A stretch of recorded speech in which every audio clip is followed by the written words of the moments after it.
नमस्कार. आज आपण शिरवळ पोलीस स्टेशन या ठिकाणी आहोत. या ठिकाणी आपल्या इथं उपस्थित अस्मा नायकवडी आणि अय्याज नायकवडी हे कुटुंबीय आहेत आणि त्यांनी शिरवळ पोलीस स्टेशनकडून अन्याय होत असल्याबाबत माननीय जिल्हा पोलीस अधीक्षक सातारा DYSP फलटण आणि शिरवळ पोलीस स्टेशनला निवेदन दिलेलं आहे. आपण त्यांच्याकडून त्यांच्या नक्की तक्रार काय आहे ते जाणून घेणार आहोत. तर आपण त्यांच्याकडे जाऊयात. काय सांगतो तुमची काय तक्रार आहे? नमस्कार, मी अस्मा अय्याज नायकवडी. माझी ही तक्रार आहे की काल मी रात्री पोलीस स्टेशनला इथे माझ्यावरती अन्याय झाल्यामुळे मी इथे तक्रार द्यायला आले होते.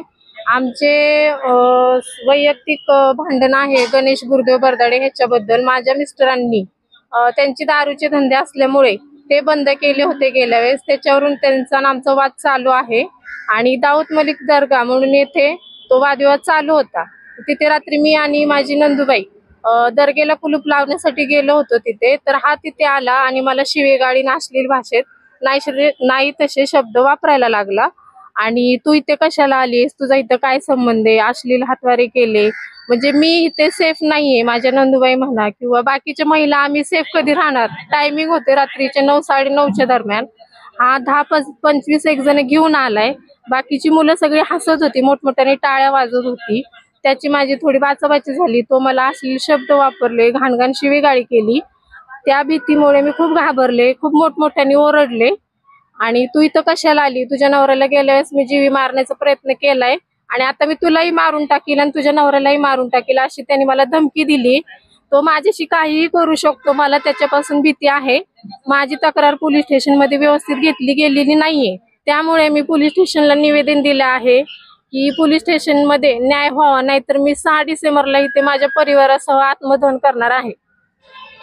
ह्यांना जे पाठी राखायचंय ते पोलीस करतात. कारण का की ह्यांचे चुकीचे व्यवसाय, दारूचे म्हणा, जुगारीचे म्हणा किंवा बिंगोचे, मटक्याचे, अन्य व्यवसाय. आणि ह्या सगळ्या 2 नंबर धंदेवाल्यांना पोलीस स्टेशन ही नेहमी वारंवार मागं टाकतंय. त्यांच्या गोष्टी दाबल्या जातात कारण की ह्यांचे धागेदोरे तिथपर्यंत आहे. आज तुम्ही बघितलं गेलं शिरोळमध्ये असा कुठलाही चुकीचा व्यवसाय नाही असं म्हणूच शकत नाही. स्टँड पासून तुम्ही नदीलगत गेला, इतर सगळे व्यवसाय शिरोळमध्ये की ज्याचं नाव घेणं सुद्धा इथं चुकीचं ठरेल असे व्यवसाय. हे व्यवसाय धारकांना काय केले माहितीये का, ह्यांनी पाठीमागं घातलेले. आज माझ्यावर जे अन्याय झालेला आहे, हा जर वेळीत तक्रार दाखल केली असती व्यवस्थित तर हा पुढे प्रसंग वाढला नसता की माझ्या पत्नीला आज ह्या दरबारात यायची गरज लागली नसती. तर माझं एवढंच म्हणणं आहे की 6 डिसेंबरच्या आतमध्ये जर गुन्हा दाखल झाला नाही तर मी व माझी पत्नी व माझं कुटुंब आत्मदहन करणार आहे. आणि दुसरी गोष्ट की हा शिरवळचे चुकीचे व्यवसाय बंद होणार कधी, हा सर्वसामान्याला आणि मला एक प्रश्न पडलाय. महिला जर आज सावित्रीबाई फुलेंच्या अंगणामध्ये जर व्यवस्थित सुरक्षित नसतील तर हे पोलीस प्रशासन करतं काय? का फक्त 2 नंबर धंदेवाल्यांची पाठ राखीन? हा प्रश्न मला पडलेला आहे. आणि माझी शासनाला एक विनंती आहे की ह्या गोष्टीची शहानिशा होऊन त्याच्यावर गुन्हा दाखल व्हावा 6 डिसेंबरच्या आत, अन्यथा आम्ही आत्मदहन पूर्ण कुटुंब करणार आहे. असं शिरवळमध्ये म्हणतात की बरेच जण म्हणतात की शिरवळमध्ये असे कोणते अवैध धंदे होत नाहीत. तुम्हाला माहिती असलेले कुठले कुठले? 100% सगळे. शिवाजी चौकापासून तुम्ही आदर्श विद्यालयापर्यंत जा, तुम्हाला 5 धंदे दिसतील. नदीकडेला जा तुम्ही, इतर सगळे हातभट्टीवाले दिसतील. परंतु कारवाई का नाही? ते साताराचे अधिकारी आणि फलटणचे अधिकारी जर शिरवळ परिसरामध्ये येऊन जर रेड टाकत असतील तर मला हा प्रश्न पडतो की आपले पोलीस करतात काय? मग परवा दिवशी एक रेड होती, त्याच्यामध्ये केदारेश्वर मंदिरापाशी अवैध व्यवसायामध्ये दारू सापडल्या जाते. मग आपले पोलीस स्टेशनमध्ये चालतं काय? एवढे कर्मचारी कशासाठी आणि एवढा दिखावा कशासाठी? तर आमच्यासारख्याला न्याय भेटणार नसेल तर.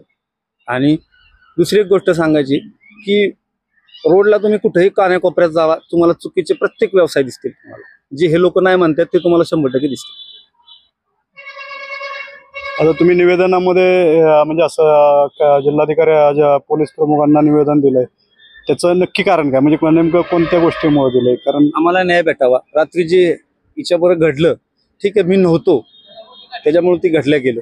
आणि जर मी असतो तरी 50 आणि 50 लोकांसमोर मी काय केलं असतं, एकट्याने काय केलं असतं? कारण की हे सगळे 2 नंबर व्यवसायवाले. मी यायच्या आधी त्यांना जर म्हणजे आम्ही इथं यायच्या आधी ते इथं येत असतील म्हणजे त्यांचं नेटवर्क किती फास्ट आहे. पोलीस स्टेशनमधून प्रत्येक गोष्टीची खबर त्यांना जाते. पत्रकार मंडळी जे असल्याच मॅटरमध्ये गुंतले गेलेत, आरोपमध्ये म्हणा किंवा मॅटरमध्ये, हे लोक ह्यांची चापलुसी करतात, त्यांना पाठीमागं दाबण्याचं काम करतात. आज जो पत्रकार 2-2 महिने 4-4 महिने पोलीस स्टेशनला येत नाही, पण आमच्यासारख्याच विनयभंगाचं ज्यावेळी प्रकरण येतो त्यावेळी इथं पूर्ण माहिती घ्यायला येतो.